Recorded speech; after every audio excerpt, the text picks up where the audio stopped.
Hello. Astronomy picture of the day, January 17, 2020. Today's video is about Apollo 17, a stereo view from lunar orbit. Get out your red/blue glasses and check out this awesome stereo view of another world. The scene was recorded by Apollo 17 mission commander Eugene Cernan on December 11, 1972, one orbit before descending to land on the Moon.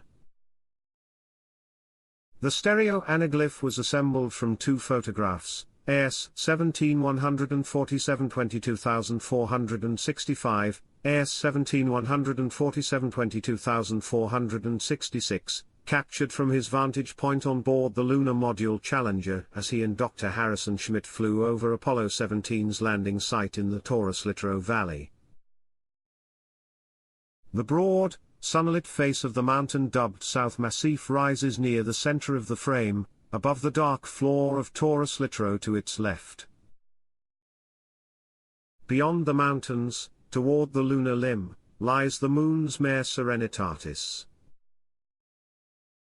Piloted by Ron Evans, the command module America is visible in orbit in the foreground against the South Massif's peak. Thanks for watching. And don't forget to like, comment, and share.